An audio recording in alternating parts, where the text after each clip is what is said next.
গত 14 তারিখ ban period শেষ হবার পরে 15 তারিখ থেকে সমুদ্রে মাছ ধরতে গিয়েছে মৎস্যজীবীরা। ইতিমধ্যেই কোনো মৎস্যজীবী ইলিশ নিয়ে ফিরেছে। কেউ এখনো পর্যন্ত মাছের মুখ দেখতে পারেননি। তার মধ্যে আবার প্রাকৃতিক বিপর্যয়ের ঘোষণা। 30 থেকে 40 কিলোমিটার বেগে বইবে ঝড়ো হাওয়া। গভীর সমুদ্রে মাছ ধরতে যাওয়ার উপরে নিষেধাজ্ঞা জারি করল মৎস্য দপ্তর। সমুদ্রে থাকা মৎস্যজীবীদের কুলে ফিরে আসার জন্য জানানো হয়েছে। কাকদ্বীপ, নামখানা, পাথর প্রতিমা, ফ্রেজারগঞ্জ প্রশাসনের পক্ষ থেকে উপকূলবর্তী এলাকায় স্থলপথে এবং জলপথে মাইক প্রচার শুরু হয়েছে। ইতিমধ্যেই কুলে ফিরতে শুরু করেছে ট্রলারগুলি।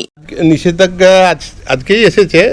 কালকে 18 তারিখ এবং 19 তারিখ সকাল পর্যন্ত সমুদ্র উত্তাল থাকবে। সেই মতো সমস্ত মৎস্যজীবীকে যেতে নিষেধ করা হচ্ছে এবং যারা বাইরে রয়েছে তারা অলরেডি ফিরতে শুরু করে দিয়েছে। কাল থেকে সমুদ্রে যথেষ্ট উত্তাল আছে, তারা ফিরতে শুরু করে দিয়েছে। হ্যাঁ, এটা মনসুনের সময় এটা হতেই থাকবে, কারণ আমাদের বৃষ্টিও দরকার।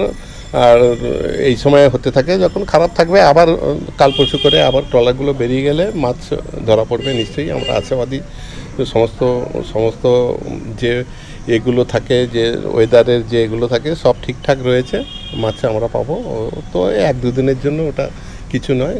কয়েকটা ট্রলার, বেশ কিছু ট্রলার মাছও পেয়েছে সিজনের প্রথমে। এটা আমাদের জন্য খুবই